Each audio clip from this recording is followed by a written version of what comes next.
Leçon 11 sur les ponts donc préfabriqués.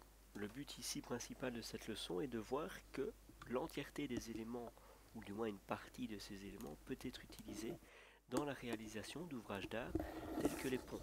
Ces ponts peuvent être à destination de ponts routiers, des ponts ferroviaires, voire même des passerelles piétonnes. Ça peut bien évidemment se faire. Donc ici, le but de ce chapitre est vraiment d'essayer de vous donner un aperçu de ce que l'on peut faire réellement en utilisant des éléments en béton préfabriqués vis-à-vis de la construction de ces ponts. Alors, on voit ici que, premièrement, l'historique. Quand a-t-on vraiment pensé réaliser des éléments en béton préfabriqués pour les ponts? C'est au début des années 60. Pourquoi? Parce qu'on a commencé à créer un réseau routier relativement dense, que ce soit un réseau routier national ou réseau autoroutier, et donc il a fallu au fur et à mesure créer des ponts qui permettent le franchissement de ces autoroutes, qui permettent le franchissement de voies ferrées ou autres, même de voies navigables si nécessaire.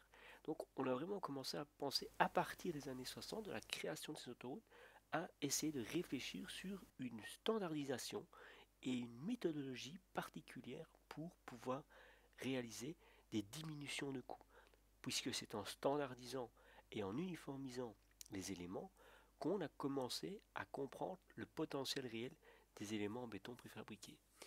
Donc à partir de 66, cette commission, qui faisait partie de trois principaux acteurs, qui étaient le MET, donc le ministère des Équipements et du Transport, c'est anciennement ce qui s'appelle maintenant le SPW, le Service Public de Wallonie, la SNCB, la Société Nationale des Chemins de Fer belge, et la FEB, qui est la Fédération Belge de Béton. Donc ces trois acteurs-là ont vraiment été les moteurs précis de l'évolution de l'utilisation des éléments préfabriqués dans les ouvrages en pont.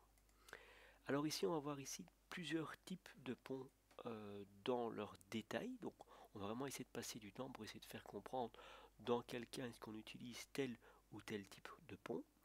On va commencer avec le pont dalle. Alors le pont dalle, le mot le dit lui-même. En fait, c'est un pont qui est composé de dalles préfabriquées. Donc ces dalles, comme vous le voyez, sont déjà relativement épaisses puisqu'elles ont une hauteur entre 35 et 70 cm, donc c'est déjà relativement lourd. Et c'est cette lourdeur qui va handicaper en fait notre pont vis-à-vis de sa portée, puisqu'on va avoir des portées qui vont aller de 8 à 20 mètres, c'est pas énorme. Mais en fait, c'est pas nécessairement révélateur de quelque chose de spécifique, puisque le poids même du béton va faire en sorte que son propre poids va être handicapant pour aller franchir des portées au-delà de 20 mètres. Donc c'est vraiment le poids propre du pont dalle qui va jouer un rôle défavorable quant à l'utilisation de ces ponts sur des portées plus importantes. Deuxième chose à dire par rapport à ça, c'est comment est-ce qu'on assemble ces éléments? En fait, on les assemble via ici une réservation qui est faite sur le côté, et dans cette réservation, on va y placer des chaînages. Alors vous voyez les deux petits points ici, qui sont les chaînages transversaux, avec ici les triers de base, et vous retrouvez ici et là des armatures en L, qui sont en fait des armatures qui permettent tout simplement de liaisonner la future dalle avec nos éléments de pont. Si je regarde en détail comment on peut le faire, on imagine ici, voilà, une dalle qu'on va couler. Et on voit qu'en fait, ces éléments d'armature vont être intégrés à la dalle collaborante. Pourquoi est-ce qu'on fait ça? En fait, quand il va y avoir ici une voiture,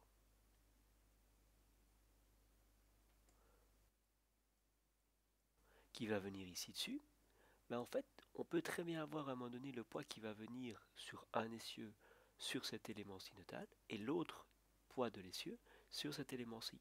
Mais qu'est-ce qui va garantir le transfert de ces charges? C'est le chaînage que vous voyez ici et ici. On va liaisonner complètement la dalle avec ici le chaînage par rapport à ces armatures.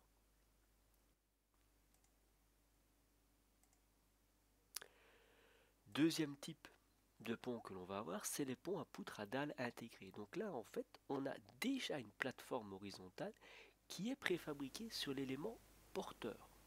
Vous avez deux types de poutres à dalle intégrée. Vous avez soit la forme en T, soit la forme en U.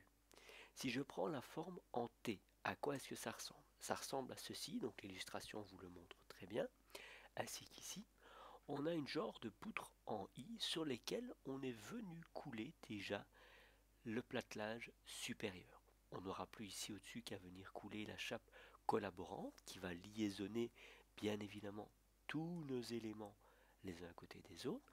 Et une fois que ça est fait, c'est fini. On voit qu'on a des portées de 20 à 40 mètres. Et je vais vous expliquer pourquoi les surcharges reprises ne sont pas très très grandes. Je vais faire le deuxième type de pont à dalle intégrée. C'est pas l'élément T, c'est l'élément en U. Alors là, qu'est-ce que vous voyez? En fait, ce sont des éléments préfabriqués en U, mais dont le U, l'ouverture du U, est vers le bas, comme ceci. Donc, on les pose les uns à côté des autres, et ce qu'on fait, on vient couler une dalle collaborante au-dessus de tout. Ceci a une hauteur limitée d'1 mètre, une largeur standard d'1 mètre 20, et une portée de 28 mètres, avec une surcharge un petit peu plus importante. Pourquoi? Si on compare les deux, l'élément T avec l'élément en U. Premier élément de comparaison, c'est la portée. Ici, on voit de 20 à 40 mètres pour l'élément T, alors que l'élément U, c'est 28 mètres. Pourquoi? Il faut savoir que l'élément T, en fait, a une inertie qui est beaucoup plus grande, due à l'élancement de la poutre. Et cet élancement, ainsi que son inertie élevée, va lui permettre de franchir des portées plus importantes. Donc, son poids va être, entre guillemets, mieux rationalisé, mieux utilisé. Et donc avec ça, on va pouvoir avoir, comme on le constate ici, un inconvénient à cela. C'est quoi cet inconvénient? L'inconvénient, c'est du fait que par cette inertie un petit peu haute et cet élancement un petit peu élevé, on va avoir une possibilité d'instabilité. Puisque quand vous prenez une personne qui est relativement grande, une personne humaine, je parle, quand vous lui mettez une charge sur la tête, en fait, cette charge va avoir une influence beaucoup plus grande sur cette personne, dans le sens où il va avoir tendance à se plier, à se courber sous cet effet, puisqu'il doit donner la rigidité sur toute sa longueur.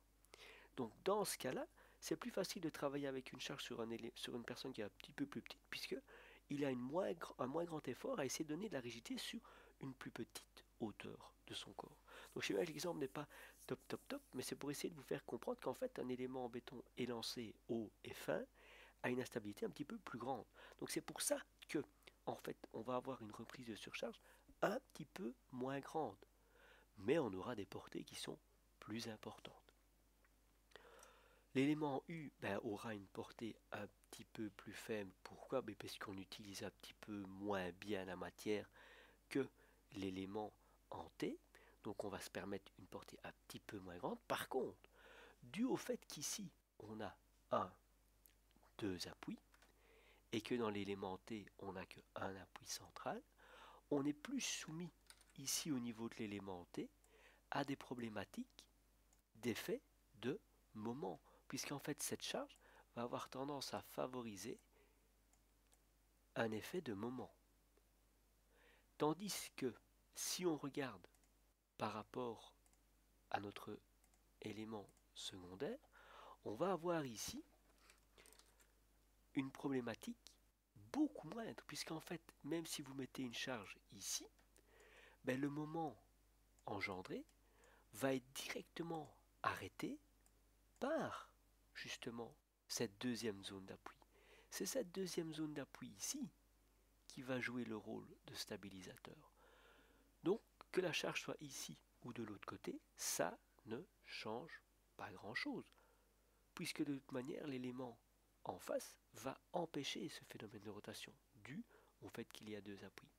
Donc dans ce cas-là, on va avoir quelque chose d'assez stable. Et donc on va se permettre ici une capacité de reprise de surcharge beaucoup plus grande, ou du moins plus grande, que l'élément T. Troisième remarque par rapport aux spécificités, en fait, là, ce qui est assez intéressant de voir, c'est qu'on a une hauteur limitée d'1 mètre. C'est pas très haut 1 mètre, c'est vraiment pas haut du tout. Tandis qu'ici, on est entre 1m20 et 1m80. C'est beaucoup plus haut. Donc, ce type de pont-ci, l'élément T, on va l'utiliser quand il n'y a pas nécessairement de restriction de gabarit par rapport à la route. Tandis que ceci, quand on va travailler sur une hauteur de gabarit sous pont, où il y a un passage vraiment possible d'un convoi exceptionnel, ou de camion, etc., et qu'on a une hauteur limitée par rapport à la pose de ces poutres, ben on va utiliser ces éléments en U. Et le standard 1,20 m, c'est quasi le standard que vous rencontrerez pour la production d'éléments en béton tels que les houdis, puisqu'ils sont à une portée maximale, une largeur maximale d'1,20 m. Troisième type de pont à poutres que l'on voit, c'est quasi celui que vous rencontrerez le plus. C'est vraiment quelque chose d'élémentaire que vous rencontrerez quasi tout le temps. Quand vous regardez au-dessus des ponts des échangeurs, que ce soit ici en région liégeoise ou en Belgique, c'est quasi tout le temps des ponts en I ou en T. Alors pourquoi est-ce qu'on appelle ça en I et en T? Ben, I c'est cette forme-là, et T c'est cette forme-là. Alors vous voyez qu'on a des portées qui sont relativement correctes, donc entre 15 et 55 mètres. Ces poutres peuvent, comme vous le voyez, être utilisées dans les voies routières au-dessus de voies routières ou de voies routières au-dessus par exemple de voies ferrées. Donc quelque chose qui est vraiment courant, ce qui est utilisé constamment. Alors comment sont constituées ces poutres que vous voyez ici? En fait ce sont des éléments en béton précontraints sur lesquels au-dessus vous allez avoir des quantités de petites armatures d'attente. Et en fait ces armatures d'attente, elles vont servir à venir liaisonner la future dalle qui va servir de platelage pour la voie routière avec toutes nos poutres. Et l'espace qui est entre ces poutres, on va les remplir par exemple avec des prédales. C'est relativement facile, c'est propre au niveau de la pose et ça ne demande pas une manutention très compliquée pour la pose de ces prédales. Ce qu'il faut bien faire attention, c'est que par rapport à ces ponts à poutres, vous avez deux types de possibilités d'appui. Soit vous allez avoir un appui direct de la poutre préfabriquée sur la culée, ici, soit vous allez avoir un appui plus ou moins indirect. Donc quand vous avez une poutre préfabriquée, c'est plus ici cet élément qui sera coulé sur place en même temps que ce qu'on appelle le ourdi, donc c'est plutôt la dalle supérieure à la poutre préfabriquée, c'est cet élément en béton qui va venir liaisonner notre appui avec la poutre préfabriquée. Je reviendrai là-dessus un petit peu plus en détail après. Lorsqu'on travaille avec un pont multitravé, là on peut utiliser le même système. On a toujours cet élément en béton qui va venir liaisonner l'espace entre nos deux poutres préfabriquées, ainsi qu'ici à la fin sur notre culée. Alors, quel est l'avantage de l'un et de l'autre? Comme on le voit ici, en fait, notre poutre travaille sur deux appuis en flexion simple, avec une charge uniformément répartie. Ici, c'est un petit peu plus complexe parce qu'on arrive un petit peu à encastrer ces éléments d'appui sur notre élément 1 et notre élément 2. Donc là, le type d'appui est un petit peu différent par rapport à cet élément-là.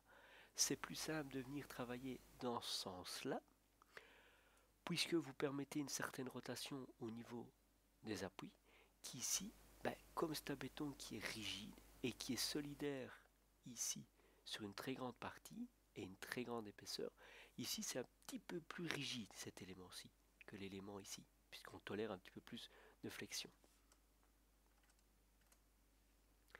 Donc voilà ici la pose de la poutre précontrainte, avec ici la pose des prédales et la dalle qui viendra être coulée sur place. Donc la dalle a vraiment ici pour but de liaisonner l'entièreté des poutres les unes à côté des autres. C'est vraiment ça le but principal de cette dalle coulée sur place. Alors on peut voir ici qu'on utilise très bien la matière. Par rapport aux éléments qu'on a vus au début, les éléments T, ici il n'y a pas de platelage supérieur, on a vraiment que la poutre nue, elle-même, seule. On utilise tellement bien la matière que vous voyez, on peut aller des portées de 15 à 55 mètres. Je vous rassure, le commun des mortels, on est en 30, 40 mètres, c'est relativement correct. Les dalles au-dessus ont une épaisseur qui ne soit pas très grande, de 15 à 20 cm, c'est pas beaucoup, mais vous voyez ici l'élément de droite, on peut aller chercher des hauteurs qui sont de l'ordre de presque 2 mètres. Donc là, c'est vraiment le cas excessif. Pour vous donner un ordre d'idée, une porte dans une pièce classique fait plus ou moins de l'ordre de 2 mètres de haut. Donc c'est pour vous donner la hauteur plus ou moins de cette poutre. C'est relativement déjà conséquent. C'est pour des éléments qui sont très fortement chargés et dont on ne peut pas avoir un appui intermédiaire. Pour vous donner un exemple aussi d'utilisation, ces poutres on peut utiliser pas nécessairement que pour la route. On peut utiliser ces ponts pour des trams. Donc ça ici c'est une photo à Ostende, ici à la côte belge, où vous voyez l'appui ici. Donc on voit notre appui là. On a ici le bras, donc on est vraiment ici dans une partie en retrait par rapport au port d'Ostende. Donc on voit ici un bras de mer qui rentre dans les terres. Et on a notre appui de culée qui est ici par un et deux puits. Donc on retrouve le système d'appui, on retrouve notre poutre précontrainte et ici le petit garde-corps pour venir empêcher toute personne de venir tomber au niveau de l'eau. Donc on peut voir qu'un tram passe sans aucun problème dessus, ça supporte des charges qui sont relativement conséquentes. Et alors j'avais une petite particularité à vous montrer par rapport à cela, c'est qu'en fait on a vraiment l'impression qu'ici la poutre est en lévitation. Mais en fait elle n'est pas en lévitation, elle repose bien sur cet appui, mais cet appui, en fait, entre la poutre et l'appui, vous avez une plaque de néoprène. Et donc le néoprène, en fait, c'est un matériau qui est relativement compressible et un petit peu élastomère. Et ce qu'on fait souvent dans des éléments en pont à poutre, comme ceci, on va placer ce qui s'appelle un appui fretté. Alors je le verrai ici à la fin du chapitre, ce qu'est un appui fretté. Je peux déjà vous montrer ressemble un appui fretté. Donc le but principal d'un appui fretté, on le voit, mais c'est très difficile puisque l'image est très petite. Ça permet un déplacement donc latéral de notre pont. Mais un appui fretté, ce que vous voyez, c'est la possibilité d'avoir donc du néoprène ici en noir. Et en fait en blanc, vous avez des plaques métalliques. Donc on va renforcer le néoprène par des plaques métalliques. C'est pour ça qu'on appelle ça un appui fretté. C'est parce qu'on renforce le néoprène avec des plaques métalliques pour lui donner une capacité de reprise à la compression un petit peu plus grande. Ça va ?